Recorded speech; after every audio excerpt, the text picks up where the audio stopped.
Hi, my name is Constance Sehenda. And my name's James Kiernan, and you're watching Swinburne Journalism. Today on the program, we've got food imports in Australia taking a toll on our nation's agriculture industry and how the hepatitis A scare is changing the way consumers buy produce. But first, the never-ending higher education discussion. The Coalition's attempts to introduce fee deregulation to the higher education system has drawn the ire from the public, the opposition, and now their own supporters in the Group of 8 universities. However, two previous failures and the possibility of a double dissolution have not discouraged the Coalition from again bringing their higher education reform to the Senate. University students facing dramatically higher tuition fees have been closely watching the Minister Pyne's uphill battle. Anthony Osborne from Swinburne University's Student Union spoke to the program about the dangers of the proposed legislation. I come from a low-income background. Both my parents are retired. I don't earn a great deal of money, so I rely on Centrelink. So realistically, if it was more, I wouldn't be able to justify taking that expense on. It was a difficult enough decision as it was to take on that debt. Supporters of fee deregulation dispute these negative repercussions. Melbourne-based think tank, the Institute of Public Affairs, are outspoken advocates of reform. We spoke with the IPA's James Bolt. A large part of what the government's trying to do, I do think university needs to be deregulated. I think it's both makes economic sense and is going to make a system more fair to taxpayers and to students. You know, this whole like $100,000 degree thing, I don't know where this number's coming from, and I don't really believe any of the ideas behind it. What's going to happen in deregulation is that universities are going to have to really compete with each other to provide the best product to the consumer or the student. The introduction of these market-based reforms are very much an if, not a when. A hostile Senate has twice voted down the bill, highlighting the government's inability to persuade crossbenchers of the reform's merits. Andrew Dempster, the head of corporate and government affairs at Swinburne University, is not confident with the likelihood of reform in the near future. It's looking really difficult for the government to achieve reform of the kind that it has outlined to date. It's tried on two occasions to win support from the Senate on its higher education reforms, and so far the crossbench senators, of which there are 8, haven't been prepared to come on board to support the government through the changes that it's announced. So at this stage, I think it would be unlikely to see the government achieve reform unless it's prepared to come back to the table with a significantly different set of proposals. Economist Matthew Barry believes that the current government has tried to shift financial problems of the tertiary education system from the Treasury to the student.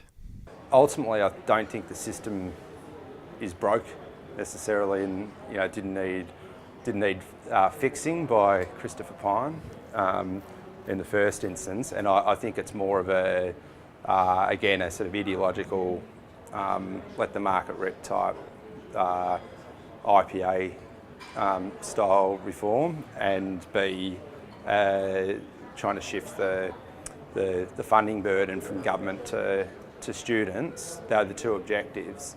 And they're really, both really more ideological than responding to a genuine crisis. But then also on the fee deregulation side, you're going to have, you're going to have the potential of splitting into a 2 or 3 tier kind of university system where the Group of 8 are up here and everyone else is down here. The Group of 8 do all the research, the rest are just basic teaching institutions, living on the smell of an oily rag. While the proposed costs of university education may skyrocket, it is unclear whether students will reap any increased benefit for their money. Essentially, we've made the argument that the combination of uncapped fees by universities as well as uncapped loans would be a bit of a recipe for inflation of higher education student contributions across the sector. When fees were increased in the UK, and they were increased very substantially from £3,000 to £9,000 per student, what was observed there was that universities didn't spend all of that money or much of that money in changing their approach to teaching and learning to benefit students.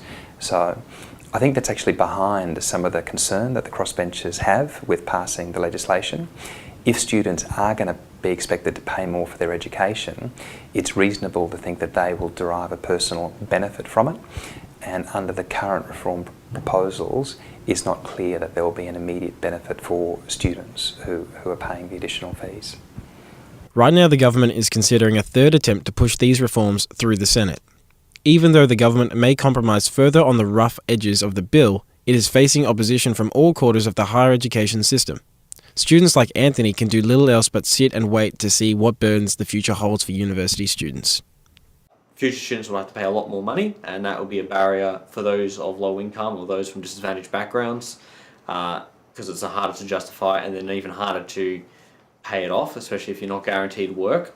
Because a couple of decades ago, you were guaranteed to have a job after you completed university. Nowadays, that's not the case.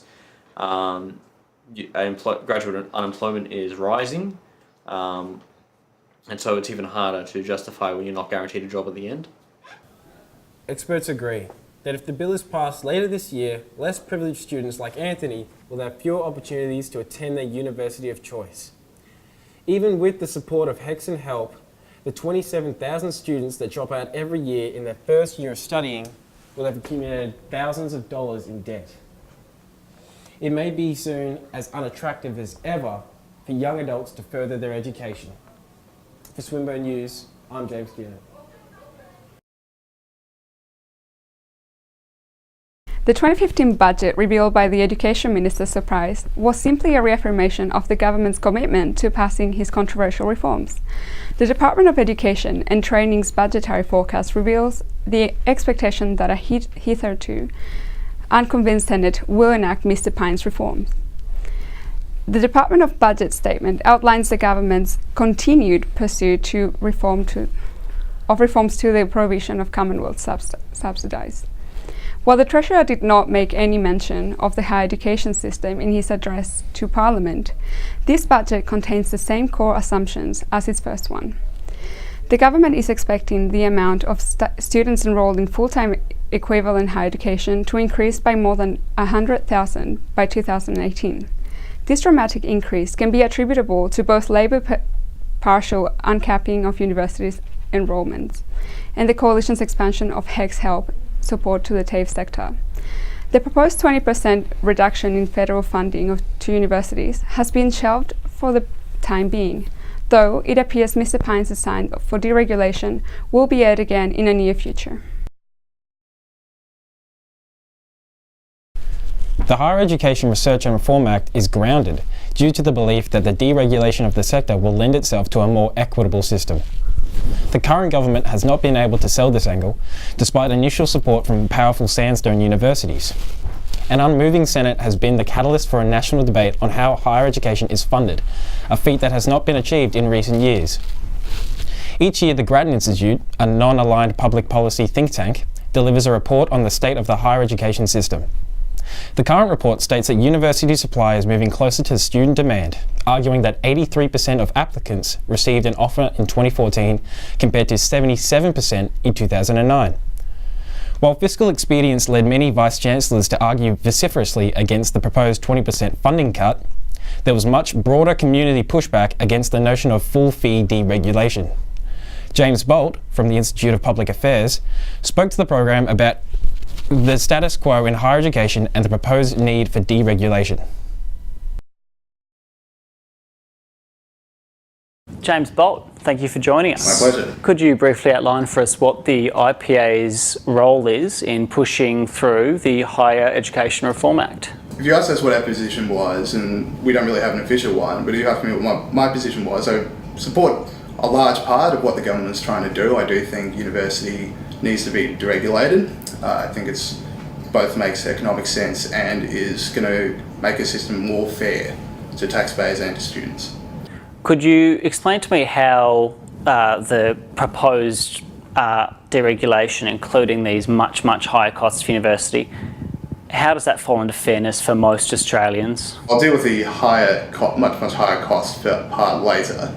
But so Australian university education. So what you need to understand with university education is that the average university student is going to earn $1 million more over their career than the average non-university student. But on the other hand, the 60% of people that are never going to have a university degree are subsidising the education of the 40% of people that do. So welfare systems are really designed to redistribute wealth from rich to poor.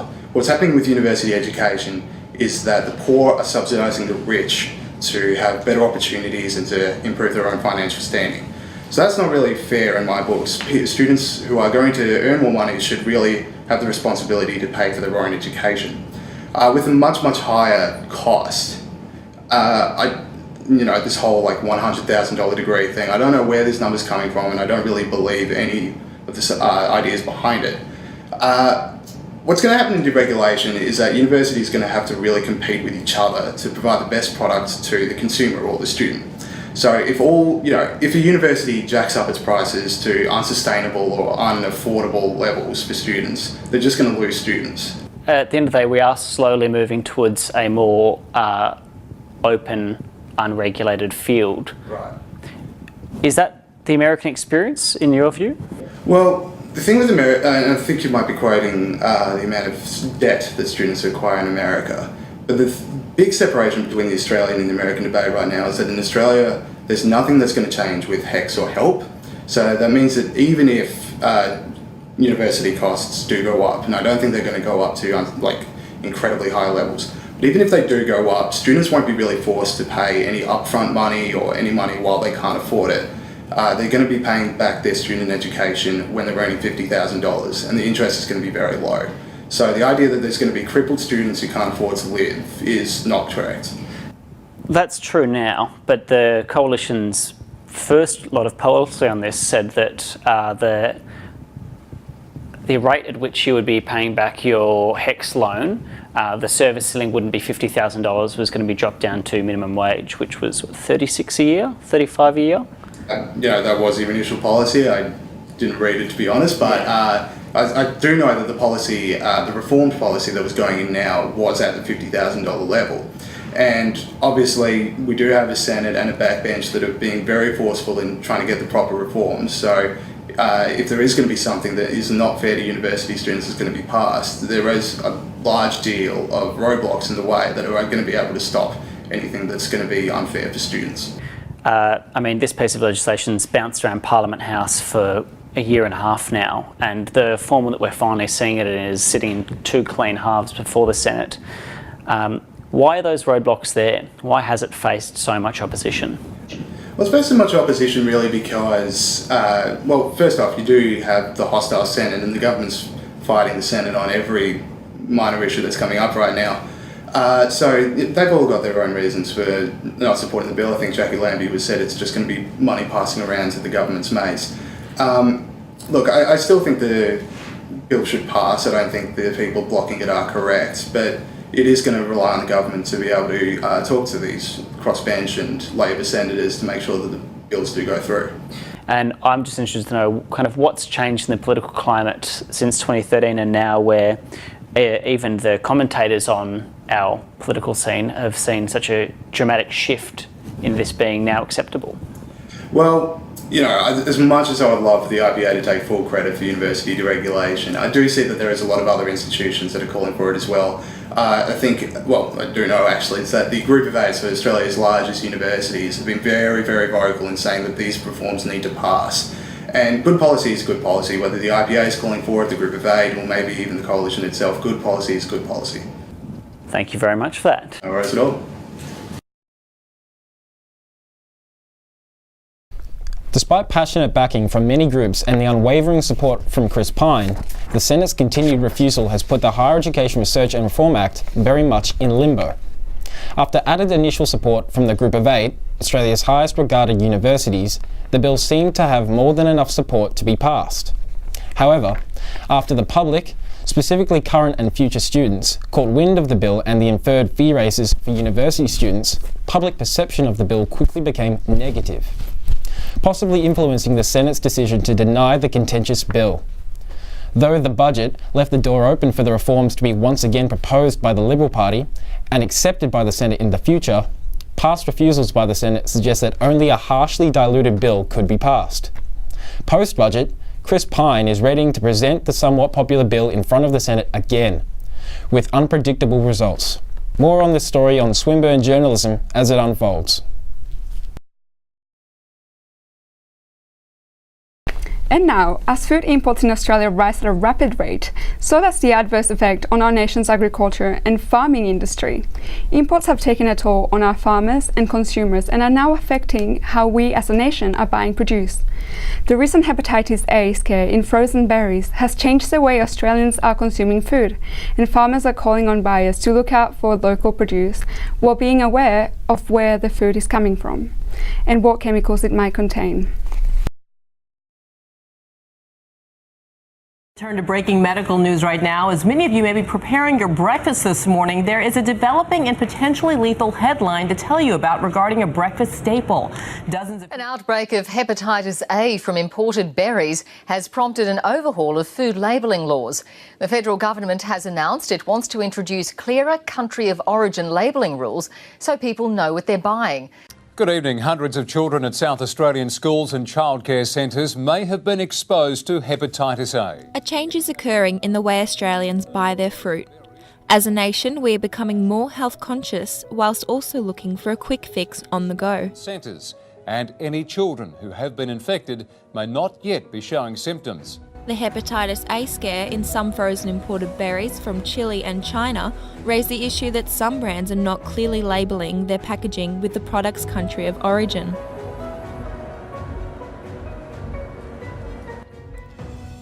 Since the contaminated berries, sales for fresh punnets of strawberries, blueberries and raspberries have risen 40% in only a week, according to Coles spokesperson Tristan Harris. Motivated by the outbreak, many Australian companies are trying to start up their own frozen fruit lines from fresh Australian grown and packaged fruit. Ours is just this Australian fruit. It's what you see in the punnet, and it's just in a different format. It's frozen, and all we're doing with Matildas is offering a choice. It will be a couple of dollars more, but it's just a choice for consumers of the imported and something locally produced. According to the Australian Bureau of Statistics, Australia's imports of May 2014 are at an overall high of 15.4 million, with it expected to rise again this coming year. Agriculture is a huge industry within Australia, with its net worth sitting around $34 billion last year. It is one of the biggest sources of income for Australia in regards to exports.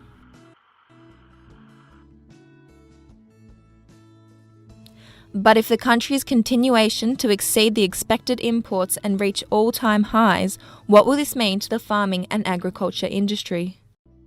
If Woolworths and Coles do what they say they're going to do, and they're going to go predominantly Australian fruit first and vegetables, then we should be fine. But if they ever get the urge to get cheaper product from overseas, then we'll all be in trouble. Food Standards Australia and New Zealand provide imported food risk assessment advice to the department, identifying which imported foods are considered a high risk to human health. It's important we do this, Madam Speaker, because we're dealing with other people's money when they go to a shop, and they should know where our food is grown and whether it's covered by our phytosanitary laws, whether it's covered by our occupational health and safety requirements, whether it's been grown under our labour rates. The department classifies these foods as risk foods and determines which tests should be applied to those foods. Where non-compliance is proven, the Department of Agriculture will inspect consignments of that product at a rate of 100% until a good compliance record is re-established. All other imported food products are considered surveillance foods. These include frozen berries. Surveillance foods are tested at a rate of 5% of all consignments for 49 agricultural chemical residues, including packaging and labelling requirements. The importation of processed fruit and vegetables was worth $1.5 billion a year, a rise of almost 60% over 7 years, a Sunday Age analysis of federal government data showed. I think New Zealand have already started with apples and the wine. They're a big threat to us, but there's artificial trade barriers in place to keep them out. China's producing more and more product, but the populations are so big they can't produce enough for their own country, which is why they're over here buying farms in Australia to produce fruit and veg here to send back to China. So the driving force behind this shift is the strong Australian dollar and the lower costs, including cheap labour, of competitors such as New Zealand, South Africa, Thailand and China. I spoke with university student Nicola Page about how she believes her health is more important than the cost of the product she buys. Well, as a uni student it probably is, but I'm more for quality with my fruit and veg, so if it's good quality I'll buy it. Choice is calling on the federal government to take action on country of origin food labelling following the national recall of frozen mixed berries. The recall comes in the wake of the Standing Committee on Agriculture and Industry's recommendations in October last year that food country of origin labelling needs to change. The Federal Industry Minister Ian Macfarlane and Agriculture Minister Barnaby Joyce have created a proposal for country of origin labelling, which is expected to be debated in Cabinet by the end of this year. And that brings us to the end of the program. Thank you for joining us.